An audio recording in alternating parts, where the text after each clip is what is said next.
সহকারে সেবা করত। এদিকে পটিফরের দুষ্ট স্ত্রী যোসেফকে দিয়ে ঈশ্বরের বিরুদ্ধে পাপ কর্ম করাতে চেষ্টা করে। তখন সে মিথ্যা বদনাম দেয়। পটিফর স্ত্রীর কথা বিশ্বাস করে এবং যোসেফকে কারাগারে বন্দী করে। ফরৌনের দুই দাসের সাথে যোসেফের পরিচয় হয়। তাদের প্রত্যেকের একটি করে স্বপ্ন ছিল। ঈশ্বর যোসেফকে সেই সব স্বপ্নের অর্থ দেখান। যোসেফের ব্যাখ্যা সত্য বলে প্রমাণিত হলো। পানপাত্র পর ফরৌন দুটো দুঃস্বপ্ন দেখল। পানপাত্রবাহক যোসেফের কথা মনে করল এবং সে ফরৌনকে সব কথা জানালো। তখন ফরৌন যোসেফকে ডেকে পাঠালো এবং তার স্বপ্নের কথা বলল। ফরৌনের সেই স্বপ্নের অর্থ যোসেফকে দেখালেন।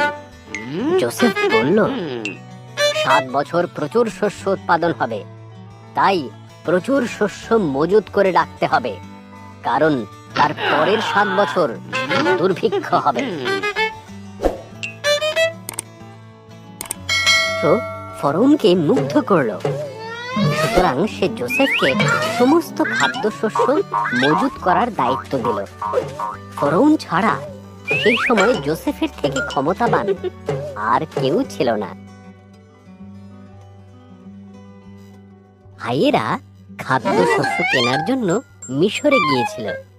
তারা যোসেফের কাছে নতজানু হলো, কিন্তু তাকে মোটেই চিনতে পারল না। যোসেফ যখন দেখল তার ভাইয়েরা বদলে গেছে, তখন সে তার পরিচয় দিল। ভাইয়েরা ভয় পেয়ে গিয়েছিল। যোসেফ তাদের বলল, তোমরা আমার ক্ষতি করতে চেয়েছিলে, কিন্তু ঈশ্বর তার পরিবর্তে ভালোই করলেন। আমাদের পরিবারের সবাইকে মিশরে নিয়ে এসো, এখানে খাবারের কোনো অভাব নেই।